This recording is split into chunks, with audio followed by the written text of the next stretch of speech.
Et bonjour YouTube. Alors, aujourd'hui, première vidéo de ma chaîne. Une chaîne dédiée, dédiée parfois à relayer des faits intéressants qui peuvent permettre d'éclairer le monde sous un jour nouveau. Une chaîne qui sera surtout dédiée souvent à relayer des idées. Des idées, en fait,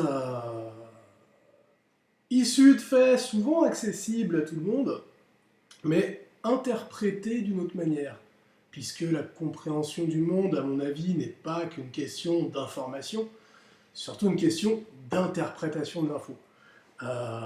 Et ma foi, j'ai la prétention d'avoir des interprétations d'infos qui peuvent intéresser, et j'ai surtout l'envie de partager, de discuter.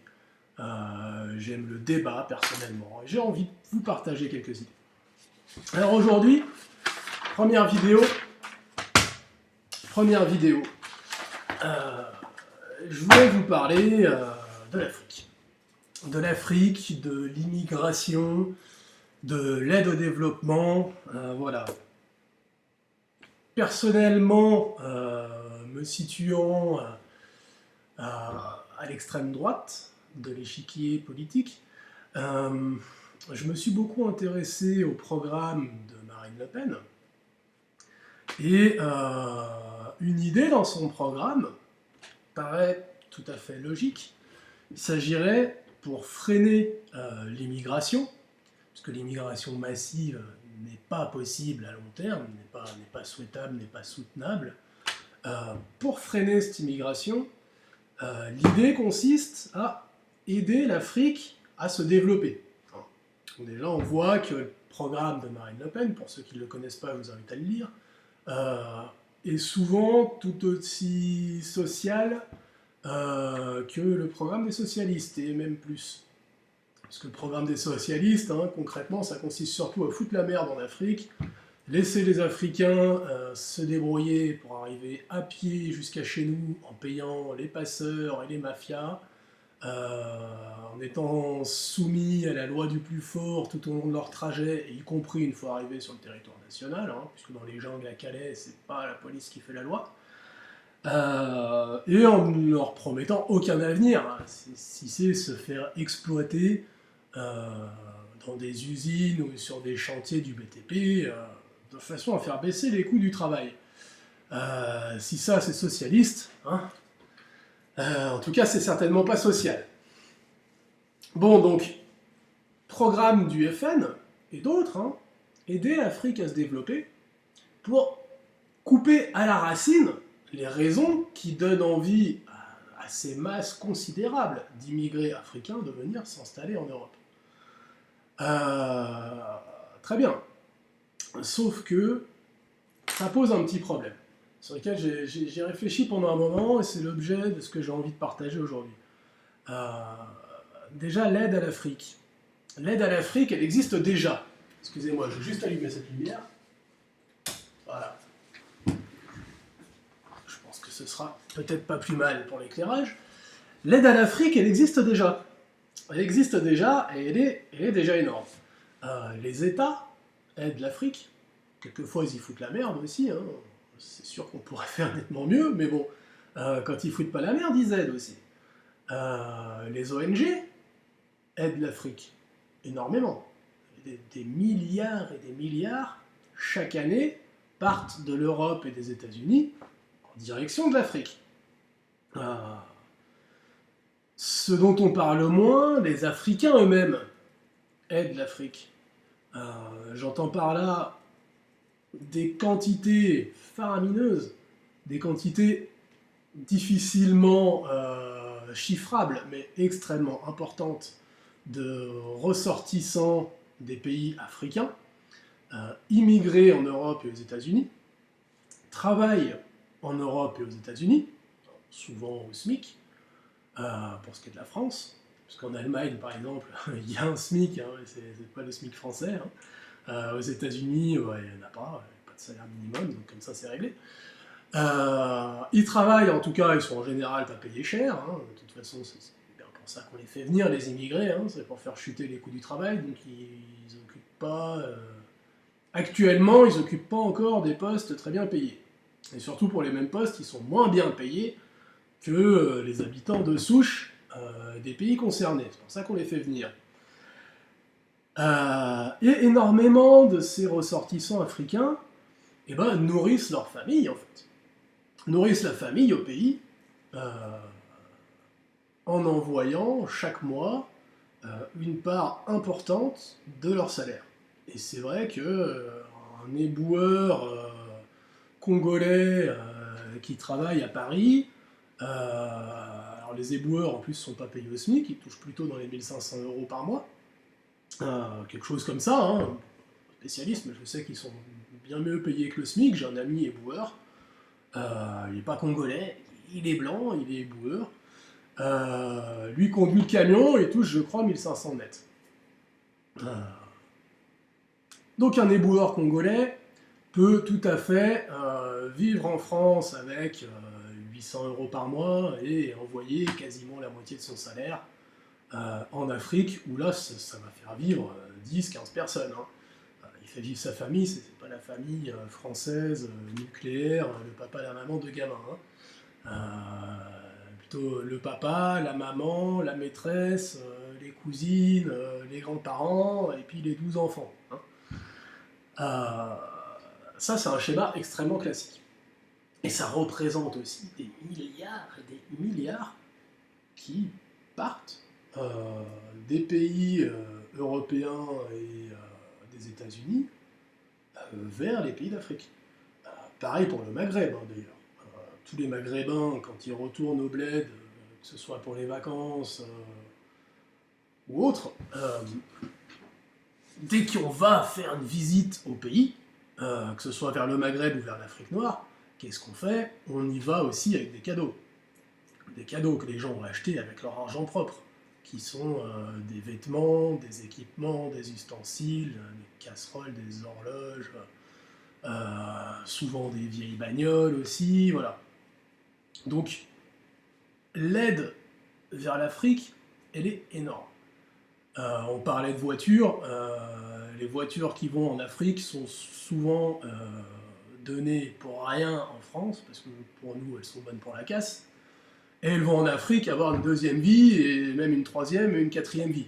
Hein, ça aussi, c'est pas une aide, on les donne, nous on les considère bonnes achetées, les bagnoles, quand elles partent là-bas, hein, ou on les vend, allez, 200 balles, quoi, le prix de la ferraille. Pour nous, c'est pas une aide. Mais pour le continent africain, c'est sûr que ça dépanne. Hein. Si on faisait pas ça, il n'y aurait pas beaucoup de voitures en Afrique. Donc, l'aide aux pays africains, elle existe déjà, et elle est absolument considérable. Ces montants-là, issus de l'immigration qui aident leurs familles en Afrique, c'est probablement encore bien plus important que les milliards qui sont versés chaque année par les ONG, qui sont versés ou qui sont investis directement pour faire des projets, construire des choses, etc. Pour autant, l'Afrique est toujours et continuellement dans la merde. Hein. Je ne vous parle pas du Maghreb, je vous parle de l'Afrique noire. Et pourquoi? Pourquoi? Eh bien, on voudrait que, grâce à ces aides, en fait, les Africains deviennent un petit peu comme nous. C'est-à-dire qu'ils se mettent à bâtir une économie saine et durable, qui se mettent à bâtir une société relativement complexe, dans laquelle chaque personne peut trouver une place, quoi que ça ils le font, mais... Comment dire? Une société organisée, une société structurée, une société stable, et une société qui tende vers une croissance pour en fait arriver à ce qu'ils atteignent le niveau de vie du XXIe siècle et qu'ils y restent. Simplement ça, c'est à supposer que les Africains sont des gens comme nous. Les Africains sont identiques aux Européens et que finalement, s'ils sont dans la situation dans laquelle ils sont, c'est parce qu'ils manquent d'éducation, parce qu'ils manquent de moyens, Et en général, hein, on considère que s'ils n'ont ni éducation ni moyens, c'est parce que les Blancs les ont pillés. Sauf que ce genre de façon de voir se heurte aux réalités concrètes. La réalité concrète, c'est que l'homme africain n'est pas euh, identique à l'homme européen. Euh, il y a des différences culturelles extrêmement profondes qui sont aussi, je le pense, de façon tout à fait évidente, qui sont aussi l'expression de différences raciales absolument prégnantes. Je ferai probablement une autre vidéo sur ce sujet, mais si vous êtes gêné actuellement par la différence raciale, n'en tenez pas compte. Hein, moi aussi, j'ai été longtemps gêné par ça. Il y a un énorme tabou là-dessus, uniquement en Europe. Aux États-Unis, il n'y a pas tellement de tabous raciaux. Et puis partout ailleurs, dans toutes les autres zones de peuplement du monde, il n'y a pas de tabous raciaux. D'ailleurs, les Africains considèrent qu'ils sont d'une autre race que les Européens. Les Maghrébins également. Hein. Il n'y a que l'Européen qui considère que tout le monde est pareil. On voit bien que c'est faux, mais bon. L'Afrique, du fait de ses différences raciales ou culturelles, si vous préférez, n'a jamais créé une civilisation complexe et stable. Jamais. Ça n'est jamais arrivé. Dans tous les pays d'Afrique, les infrastructures actuellement qui existent sont essentiellement celles qui ont été bâties par les Blancs. Que ce soit pendant la période coloniale, ou que ce soit après. On le voit ça. Regardez des émissions telles que Les Routes de l'Impossible. Regardez Les Routes de l'Impossible. Déjà, vous voyez quantité de véhicules. Aucun véhicule n'est fabriqué sur le continent africain. Hein. Sur énormément de continents, on est capable de construire des voitures. En Afrique, non. Donc ce sont déjà des choses créées par les Blancs. Et regardez les infrastructures. Il y a un moment, je regardais un Route de l'Impossible au Congo. Très intéressant cette émission, parce qu'on est plongé dans la réalité quotidienne du pays. Le Congo est une ancienne colonie allemande, pour ceux qui ne le savent pas. Et donc, au Congo, à un endroit, il y avait un pont, un ancien pont, datant de l'époque coloniale, donc bâti par les Allemands, avec des jolies piles de pont, allemandes, hein, donc bien fait, solide, des belles piles de pont en béton, et puis le tablier du pont, à force de manque d'entretien, un jour était emporté par une crue. Chose qui arrive, donc il ne restait plus que les piles de pont. Qu'ont fait les Africains? Ils ont posé sur ces piles de pont des planches de bois, simplement posées sur le pont, comme ça, dans le sens de la longueur, sans aucune planche en perpendiculaire à la longueur du pont, qui permettrait de souder les planches entre elles. Hein. Donc qu'est-ce qui se passe quand ils roulent sur le pont, hein, des piles de pont, puis vous avez les planches comme ça, tac, tac, voilà, dans le sens de la longueur, là, comme ça.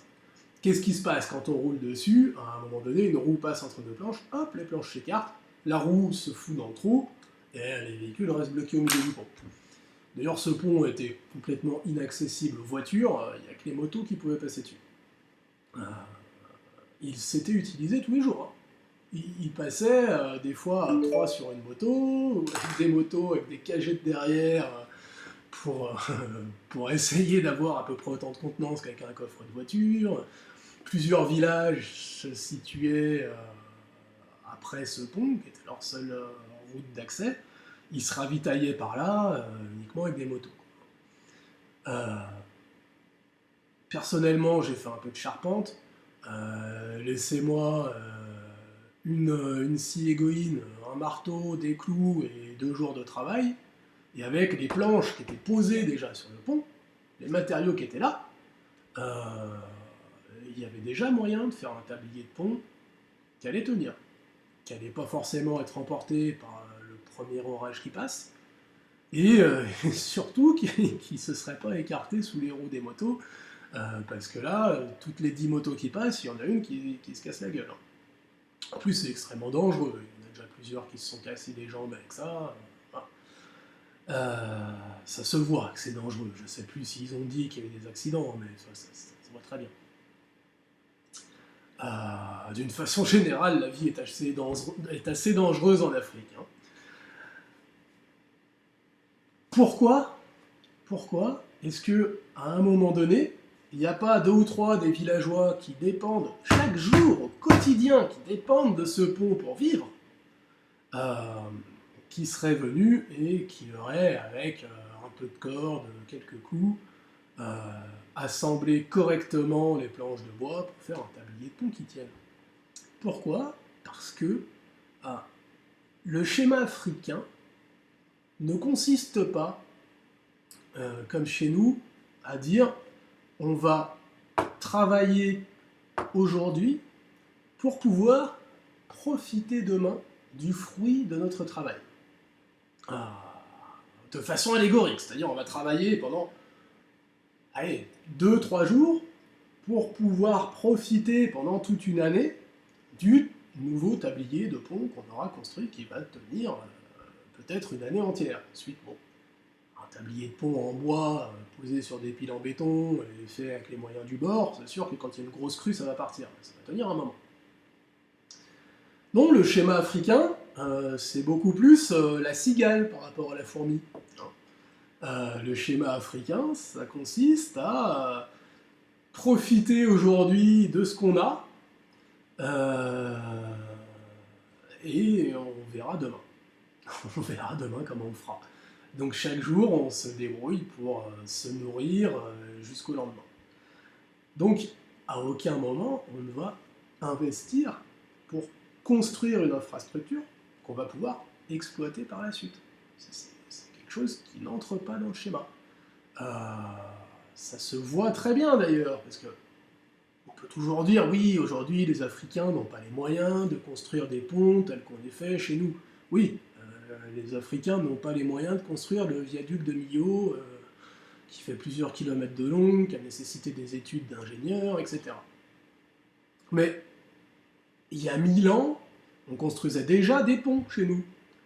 On construisait des ponts en bois, on construisait des ponts en pierre, on construisait déjà des ponts. En Afrique, encore une fois, regardez simplement un épisode des Routes de l'Impossible. Qu'est-ce que vous allez voir? À chaque fois qu'il faut traverser une rivière, est-ce qu'il y a un pont? Non. Il y a un passage à gué. C'est-à-dire qu'on traverse la rivière à un endroit où elle n'est pas trop profonde, où il n'y a pas trop de courant. Le passage à gué n'est même pas aménagé. Hein.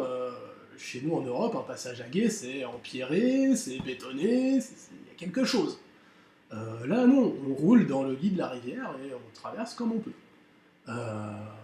Ça demande tout un tas de problèmes, hein. Les véhicules sont adaptés, alors tous les taxis brousse ont une prise d'air notamment plus haute sur le capot ou sur le toit, ça se bricole avec des bouts de tuyaux hein, pour dévier la prise d'air du moteur. Pourquoi? Parce que sinon quand on traverse la rivière, si on laisse la prise d'air d'origine, donc si vous prenez une Peugeot qui a roulé en France avant d'être en Afrique, la prise d'air elle se situe au niveau du capot. Hein. Si vous traversez un lit de rivière avec ça, vous aspirez l'eau à travers la prise d'air, vous noyez le moteur et puis c'est fini. Donc, ils préfèrent traverser les lits des rivières comme ça veut, et modifier les amortisseurs, modifier les prises d'air, voilà, chacun se débrouille pour pouvoir arriver, bon an, mal an, à traverser quand même la rivière. Mais à aucun moment, vous allez avoir des gens qui vont se dire, bon, on va se mettre à 10 pendant une semaine, et puis on va construire un pont, quoi. Non. Non. Et d'ailleurs, ça représente même toute une économie, ces passages à gué.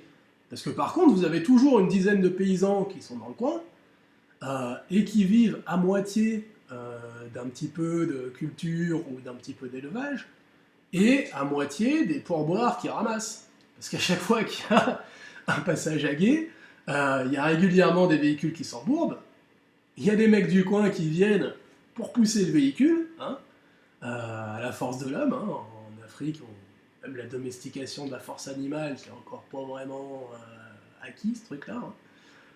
Énormément de choses se font à la force des bras humains. Pourtant, il y a des bœufs.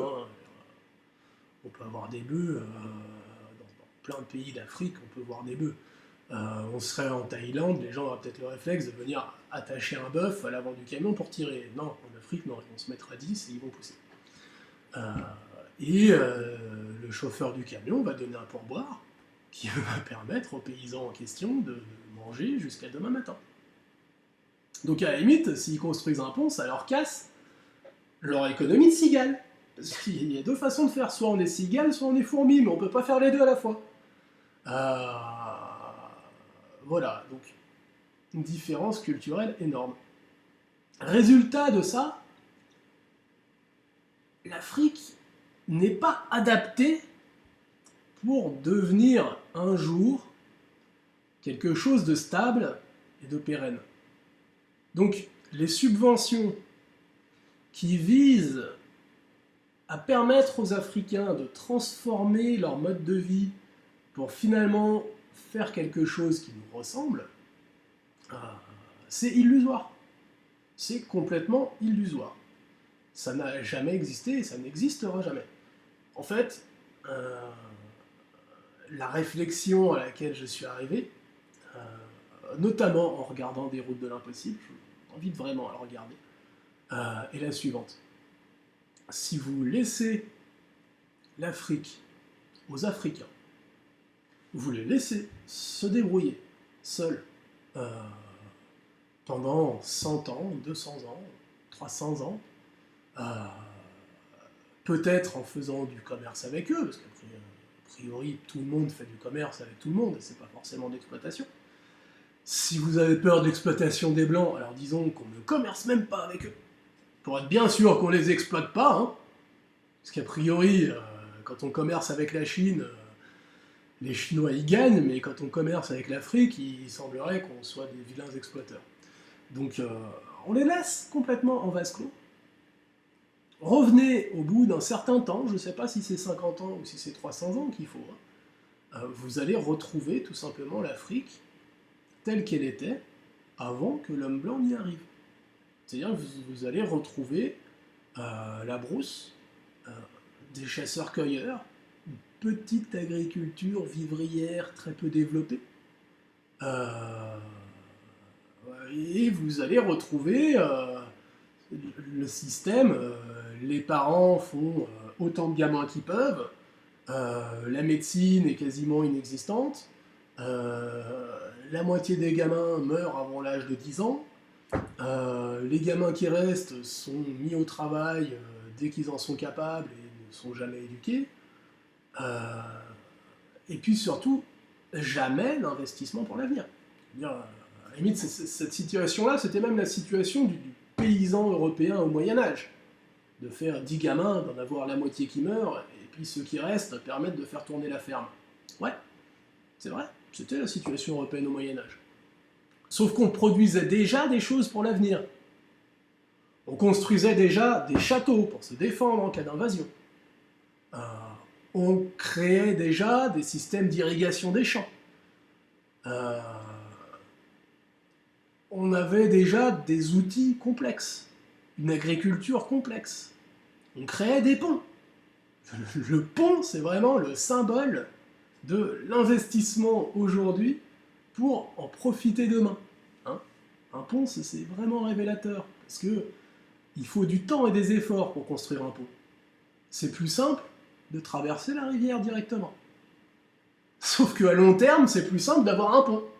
Mais il faut investir. Ça, c'est pas la logique du continent africain. Donc si vous venez dans 200 ans, il n'y aura plus aucun pont.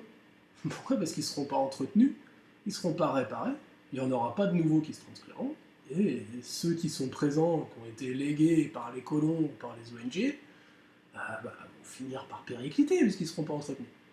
Il y aura probablement même plus de routes. Vous allez réellement retrouver la brousse. De toute façon, les routes servent pour les véhicules. Véhicules qui sont fabriqués par les Blancs, pièces détachées fabriquées par les Blancs. Si vous laissez l'Afrique tourner en boucle sur elle-même, dans 50 ans, il n'y a plus une voiture en état de rouler. C'est extrêmement différent de ce qu'est la culture de l'Europe, de ce qu'est la culture de l'Asie, de ce qu'est la culture des États-Unis aujourd'hui. De toute façon, les États-Uniens sont des Européens et des Noirs descendants d'esclaves. Donc la partie noire en Europe, moi je pense que c'est pour des raisons raciales, tout ça, et non pas culturelles. Passons, ce sera l'objet d'une autre vidéo. Voilà vraiment le centre de cette vidéo, et mes vidéos seront toujours porteuses d'une idée. Aujourd'hui, l'idée est celle-là. L'aide au développement de l'Afrique est une aide à fond perdu. On essaye de remplir un seau percé. Pourquoi? Parce que l'Africain n'a pas la conformation de l'esprit qui lui permette de bâtir une société stable et durable. Ce n'est pas vrai. La société stable et durable à l'africaine, c'est les chasseurs-cueilleurs. C'est ce qu'était la société africaine quand l'homme blanc est arrivé. Les Africains ont eu même plus de temps que quiconque pour développer des civilisations, puisque c'est là-bas que l'homme est apparu. Pour autant, il n'y a jamais eu de civilisation complexe en Afrique. Il y a eu des débuts d'essor. Il y a eu le royaume notamment de Mansa Moussa. Ça a duré une génération. C'est un roi africain qui a construit un royaume important. Il a fédéré beaucoup de tribus. Royaume extrêmement riche, parce qu'il y avait des mines d'or très facilement exploitables. Parce qu'il reste encore énormément d'or en Afrique, mais il a fallu que le blanc y aille pour l'exploiter. Les Africains ont su sortir l'or quand il y avait un filon près de la surface, pur à 99%, et que voilà, il suffisait de se baisser pour ramasser des pépites d'or, ça ils ont pu le faire. Mansa Moussa, royaume extrêmement riche, il a fait un voyage à la Mecque, c'était un roi musulman, africain noir mais musulman. Il a fait un voyage à la Mecque, il s'est déplacé avec des milliers de serviteurs, avec des tonnes de son or. Il a laissé tellement d'or derrière lui qu'il a fallu des années pour que le cours de l'or retrouve un niveau normal à la Mecque. Je vous invite à vous renseigner sur la chose. C'est-à-dire qu'on avait là un roi qui était à la tête d'une richesse faramineuse. Il a tout dilapidé en une génération parce que c'est un Africain, parce que c'est une cigale, ça n'est pas une fourmi. Et c'est ce qui se passe avec les aides des ONG. Si vous vous installez en Afrique, je ne sais pas moi, un poulailler, une exploitation fermière qui va permettre de nourrir correctement un village de 50 personnes qui jusque-là se nourrissaient mal, vous installez toute une exploitation qui leur permet de se nourrir bien à 50, et d'avoir vraiment de quoi manger. Vous revenez 10 ans après, le problème c'est qu'ils sont plus 50, ils sont 100. Puisqu'ils se nourrissaient bien, ils font des gosses. Et puis une fois qu'ils sont 100, est-ce qu'ils auront reproduit le schéma de cette ferme stable, durable et productive en multipliant sa taille par 2 pour manger à 100? Non. Vous allez retrouver la ferme à l'abandon, qui n'est plus capable de nourrir 50 personnes, mais qui peut en nourrir peut-être 30. Et par contre, dans le village, ils sont passés à 100 parce qu'ils ont eu de la nourriture en abondance. Alors, résultat, vous avez une famine. Alors, c'est pas la faute du blanc. Voilà. L'aide au développement en Afrique, c'est une chimère. L'Afrique ne se développera jamais. Le seul développement qui existe en Afrique, c'est quand on amène quelque chose de tout fait, on l'installe et on le donne clé en main. C'est pas un développement, ça. C'est un coup de pouce qui de toute façon sera gâché par la suite, parce que les choses seront non entretenues et seront détruites. Ça fait des milliers d'années que ça dure. Si c'était pas le cas, Si l'Africain était capable de construire quelque chose de durable, il l'aurait fait sans attendre qu'on soit là. Partout ailleurs dans le monde, des civilisations se sont bâties sans attendre l'aide d'une civilisation extérieure. L'Afrique ne sera jamais une civilisation complète. L'aide au développement de l'Afrique est une chimère. Par conséquent, l'Afrique connaîtra toujours des guerres tribales. D'ailleurs, tous les pays du monde ont toujours connu des guerres et connaîtront toujours des guerres, c'est consubstantiel à l'homme. L'Afrique connaîtra toujours des guerres de sauvages, parce que un pays industrialisé fait une guerre industrielle. Des Allemands qui font un holocauste, enfin qui font une épuration ethnique, ça donne l'holocauste. Épuration industrielle. Des Africains qui font une épuration ethnique, ça donne les Hutus et les Tutsis, un truc artisanal et barbare. Mais la guerre reste consubstantielle à l'homme, donc ils connaîtront toujours la guerre, les Blancs aussi d'ailleurs. Ils connaîtront toujours la famine, due à leur manque d'organisation. Ils connaîtront toujours la surpopulation, due à leur manque d'organisation. Ils ne connaîtront jamais une civilisation avancée, stable et comparable à la nôtre. Ça n'est pas possible. Si on meurt de faim en Afrique, c'est pas la faute du blanc. Ça peut occasionnellement être le blanc qui a mis le bordel. Il y a aussi bien des fois où c'est le blanc qui sauve des masses d'Africains qui allaient mourir de faim. On les sauve, on ramène de la nourriture, on leur donne gratuitement pour qu'ils meurent pas de faim. C'est à fond perdu. Si vous les sauvez aujourd'hui, ils mourront demain. Mais la société perdurera pour autant. Hein. Je dis ça sans aucun jugement de valeur. L'Africain, d'ailleurs, est souvent plus heureux que l'Européen. Ils ont rien là-bas, mais ils sont heureux. Ils sont heureux, mais c'est pas stable. Ils sont heureux aujourd'hui sans savoir comment ils mangeront demain. Voilà, c'est quelque chose de différent. Il ne faut pas croire qu'ils puissent atteindre un modèle de civilisation qui ressemble de près ou de loin à ce qu'est l'Europe, ou à ce que devient la Chine, ou ce qu'est le Japon, ou ce qu'est l'Australie. Non, jamais. Vous pouvez même prendre des pays plus pauvres, la Thaïlande, ou vous pouvez prendre des époques plus reculées. L'Afrique n'atteindra jamais le niveau de la Chine médiévale, ou de l'Europe médiévale. Ça n'arrivera pas. En Chine, en Afrique, on vit un stade intermédiaire entre l'âge de pierre et l'âge du bronze ou du fer, à la rigueur. Et ce sera toujours comme ça. Ce sera toujours comme ça. Donc, il y aura toujours un écart énorme entre le niveau de vie en Afrique et le niveau de vie en Occident. Le seul moyen de stopper l'immigration massive des Africains vers l'Occident, c'est d'arrêter de leur dire qu'ils peuvent venir. Tout simplement. C'est d'avoir des frontières, et puis de stopper les pompes aspirantes qui font croire aux Africains qu'ils peuvent venir chez nous et y trouver une vie heureuse. Alors qu'ils détruisent en fait notre pays